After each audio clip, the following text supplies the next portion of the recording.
She went into labor at midnight. Her husband was not there.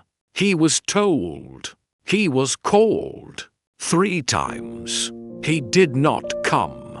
His mother was in the waiting room. His sister was in the waiting room. The woman he had been seeing for 8 months was in the waiting room. All 3 of them were waiting, not for good news. At 3 in the morning, the doctor came out.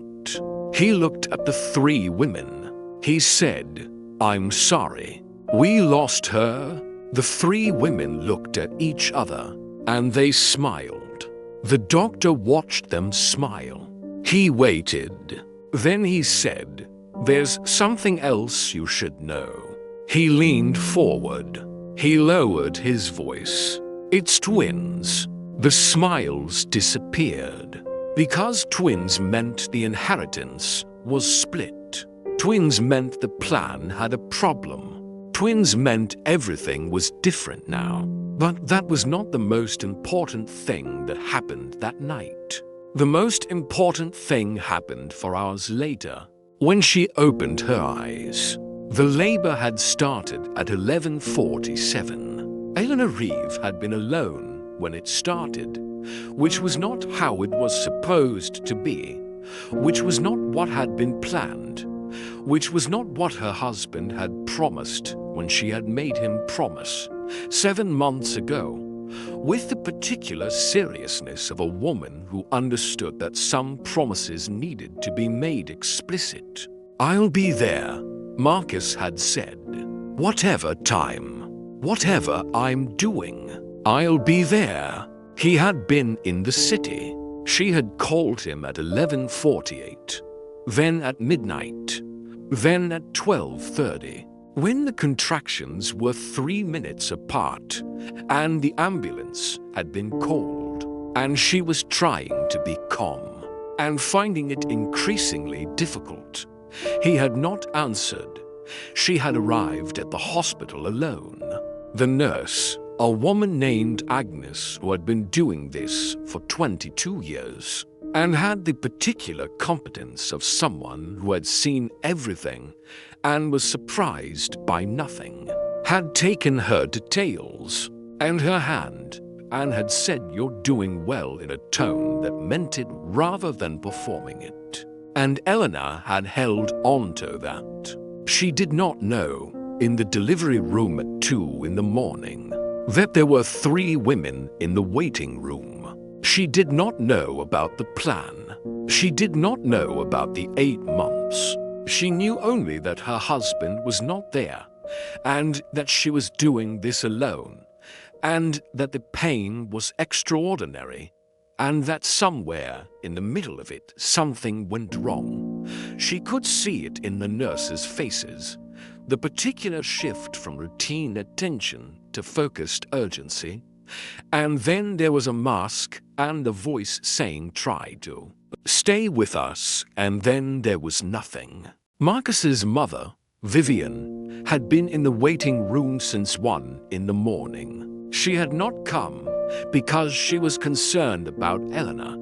She had never been concerned about Eleanor, had never pretended to be concerned about Eleanor, had made her feelings about her son's marriage clear from the beginning in the particular way of wealthy women who believe their son married beneath them and consider the belief too obvious to disguise. She had come because of the will.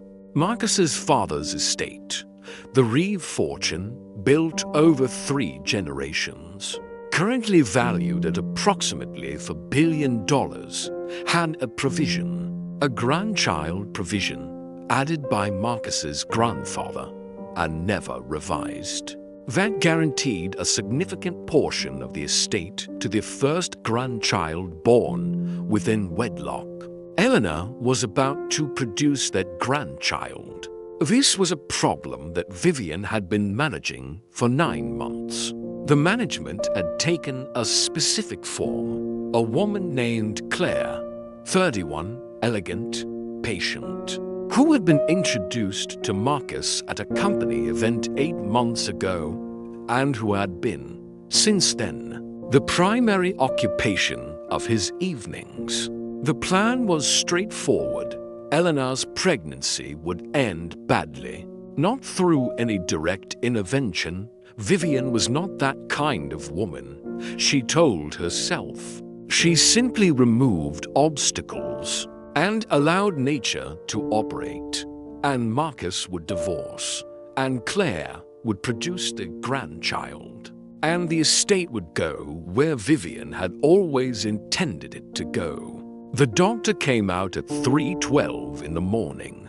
He looked at the three women, Vivian, Marcus's sister Catherine, and Claire, who had no legitimate reason to be there, and whose presence Vivian had arranged with the confidence of someone who expected no questions.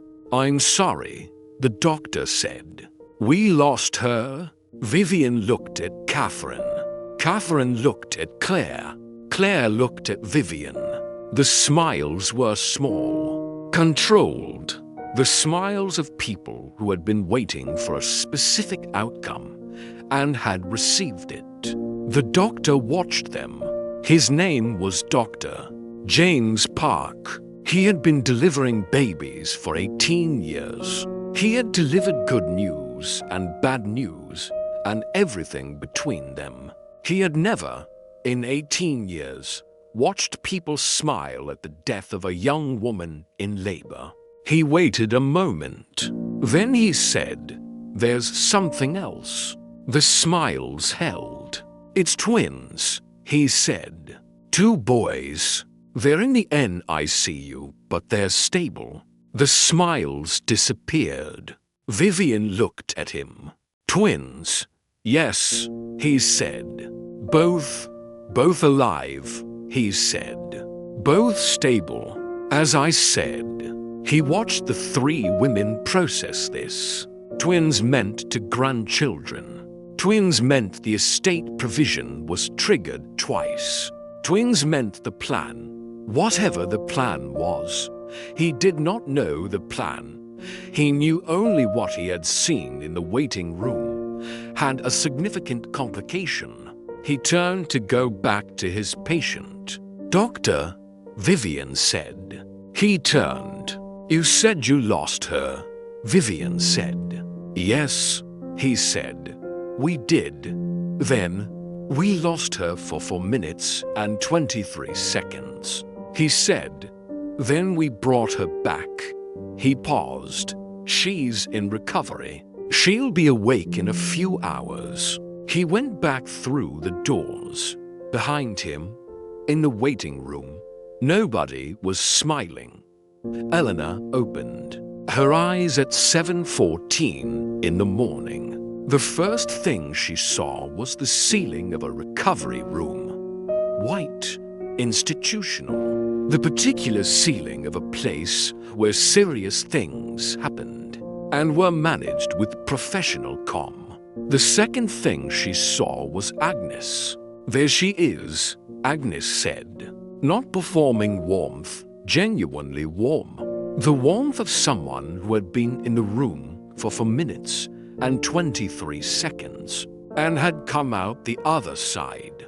"My babies," Eleanor said. Her voice was not her voice yet, thin, pulled from somewhere distant. "To boys," Agnes said. "Both stable, both beautiful. Twins," Eleanor said. "Did you know?" "No," Eleanor said. "We didn't." She stopped. One of them was hiding behind the other. They missed it at the scan. "They do that sometimes," Agnes said. "The sneaky ones." Eleanor tried to sit up. Agnes helped her. "My husband," Eleanor said. Agnes's expression, a shift, small but visible. The particular shift of someone who has information and is deciding how to give it. "He arrived at 4:30, Agnes said. "He was told you were in recovery." "Where is he now?" "He went home," Agnes said. "He said he'd be back this morning." Eleanor was quiet for a moment. "He went home," she said. Yes, Agnes said. I almost died, Eleanor said. Yes, Agnes said. And he went home. Agnes said nothing. There was nothing to say that would make that different. I want to see my sons, Eleanor said. Of course, Agnes said. Let's get you there. They were side by side in the same incubator. The nurses had put them together because they had been together for 9 months and because there was evidence that proximity helped, that twins who had shared a space settled better when they could still feel each other. They were small. All NICU babies were small. The particular smallness of something that had arrived before the world was ready for it, or perhaps before they were ready for the world. Eleanor put her hands through the incubator openings. She felt their hands, the particular grip of newborns, the reflex that was older than thought. That said, I am here. Don't let go. She held on. She sat beside them for a long time without speaking. Agnes stood at a distance that was close enough to be present and far enough to be private. What will you call them? Agnes said eventually. Eleanor looked at her sons. I don't know yet, she said. I want to know them first. She paused. Names should mean something. Yes, Agnes said. They should. Eleanor looked at her sons, at the two small people who had arrived together, who had hidden from the scan, who had come into the world in the middle of a night when their mother almost didn't, and whose existence had apparently caused 3 women in a waiting room to stop smiling. She had not been told about the waiting room yet.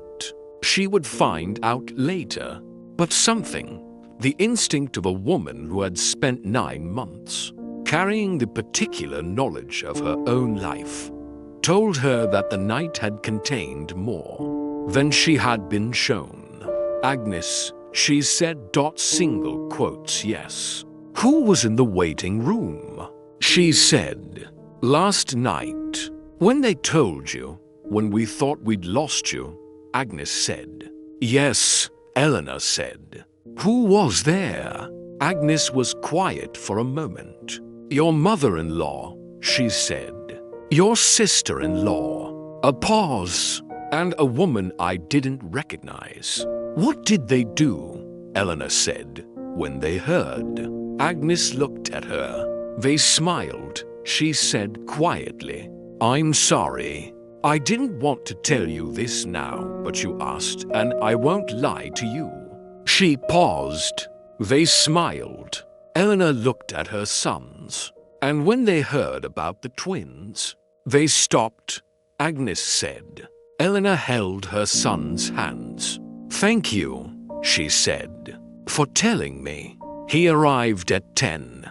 She heard him before she saw him.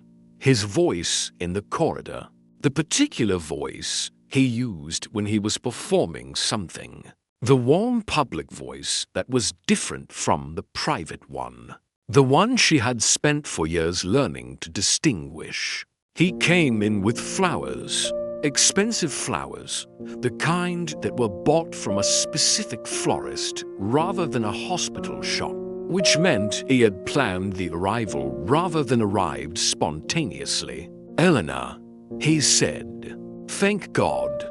She looked at him. You went home, she said. I was told you were stable. I almost died, she said. And you went home. I didn't know how serious. I called you 3 times, she said, before the ambulance. I called you 3 times.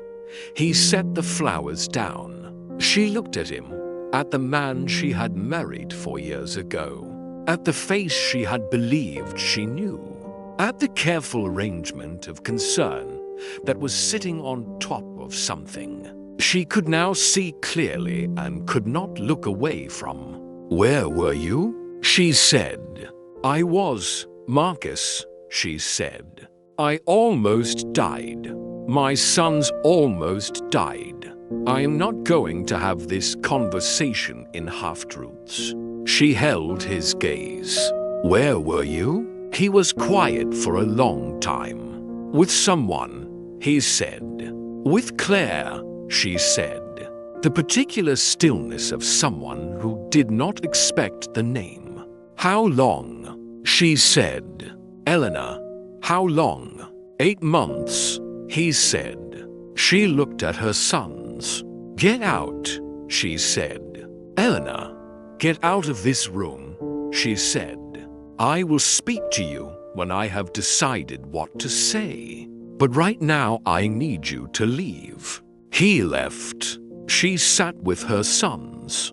She was very calm, the particular calm of someone who has received information they already suspected, and whose energy is now entirely directed toward what comes next rather than the shock of what is. It's all right, she said to her sons. I'm going to handle this. She called her brother from the hospital. Her brother Thomas, 41, a lawyer. The person she called when she needed someone who would be angry on her behalf efficiently and without drama. She told him everything. He was quiet for a moment. Then he said, How are you? Angry, she said. And clear. Good, he said. Clear is good. A pause. What do you want? Everything, she said. The divorce. The twins' rights. The estate provision. I want it enforced for both boys immediately. She paused. And I want to know what his mother knew and when she knew it. The waiting room, Thomas said. She had told him about the waiting room. Yes, she said. 3 women smiling when they thought I was dead. I want to know what that was. I'll start today, Thomas said. Thomas, she said. Single quotes, yes. I need you to be thorough, she said. Not fast. Thorough. I want everything. You'll have it, he said. She ended the call. She looked at her sons, at the 2 small people who had arrived together and who had, without knowing it, complicated a plan that she was only now beginning to understand. She thought about the estate provision. She thought about twins. She thought about 3 women in a waiting room. You saved yourselves, she said to her sons, by being 2. They didn't plan for 2. It took 3 weeks. Thomas was thorough. He had always been thorough. It was the quality that made him good at his work, the particular patience of someone who understood that the complete picture was always worth the time it took to find it. What he found was comprehensive. The relationship between Marcus and Claire had begun not at a company event, as Marcus had told Eleanor, but 14 months earlier, 6 months before the pregnancy, at an event organized by Vivian. Claire was not, as she appeared, a woman Marcus had met by chance. She was a woman Vivian had identified, cultivated, and introduced with specific intent. The text messages between Vivian and Catherine covered 18 months. They were, Thomas told Eleanor when he presented the findings, extraordinarily specific about the desired outcome. How specific? Eleanor said. Specific enough, Thomas said, to constitute conspiracy, not to cause physical harm. They were careful about that. But conspiracy to defraud. The estate provision. The deliberate arrangement of circumstances to ensure the inheritance went in a specific direction. Is that criminal? Civilly actionable, Thomas said. Significantly, he presented the findings to Marcus on a Tuesday morning. Marcus sat in Thomas's office and read the documents, the messages, the timeline, the particular architecture of what his mother had built, and his expression moved through several stages that Thomas observed with the professional attention of someone who had been watching people receive difficult information for 15 years. At the end, Marcus looked up. "I didn't know," he said. "I know you didn't," Thomas said. "That's why you're sitting here and not in a courtroom." Claire was arranged, Thomas said. Whether she knew the full extent of it, that's less clear, but she was introduced to you deliberately. Marcus sat with this for a long time. "My mother," he said. "Yes," Thomas said. "She was in the waiting room," Marcus said. "Yes," Thomas said. When we thought Eleanor had died," Thomas said. "Yes." Marcus looked at the documents. "What does Eleanor want?" He said. "Everything," Thomas said. "And she'll get it." He came to the hospital the following day, not with flowers this time, without anything, the particular rival of someone who had decided that gestures were no longer the appropriate currency. Eleanor was feeding one of the twins, Leo, who had been named first because he had arrived first and had the particular authority of someone who understood they had arrived first. The other one, Matteo, who had been hiding, who was the reason they hadn't known there were two, was asleep with the complete abandon of a person who had found their preferred position and intended to stay in it. Marcus sat in the chair across from her. "I read everything," he said. "I know," she said. "I didn't know what she was doing," he said. "I want you to know that.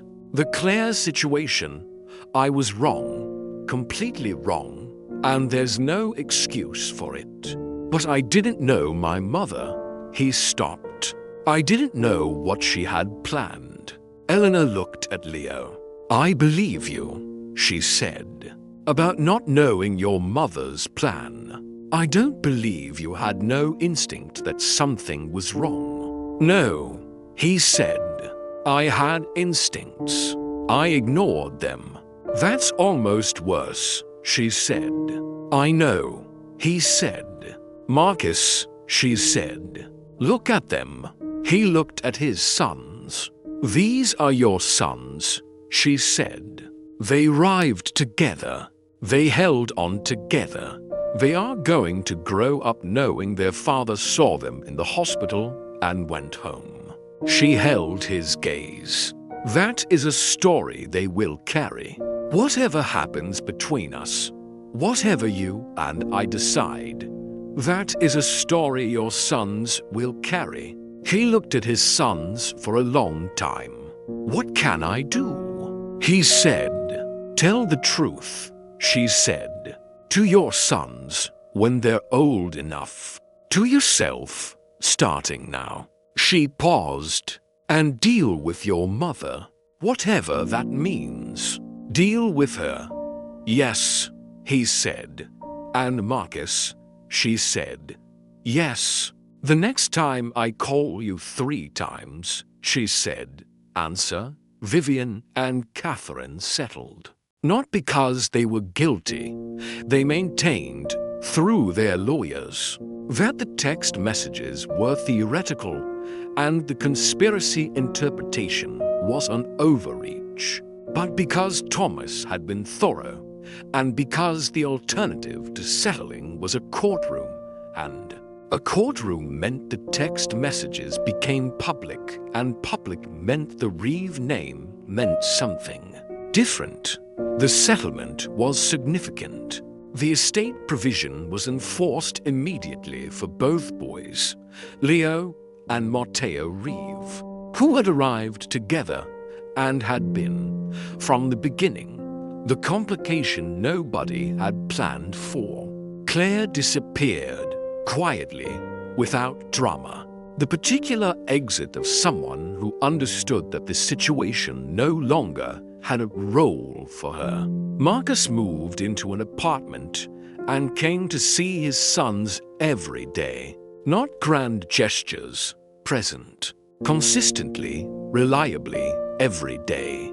The particular presence of a man who had understood something late and was trying to close the gap between the understanding and the practice. Eleanor watched him with the sons, the particular watching of a woman who was making a decision over time rather than in a moment, who understood that some things needed to be observed rather than decided.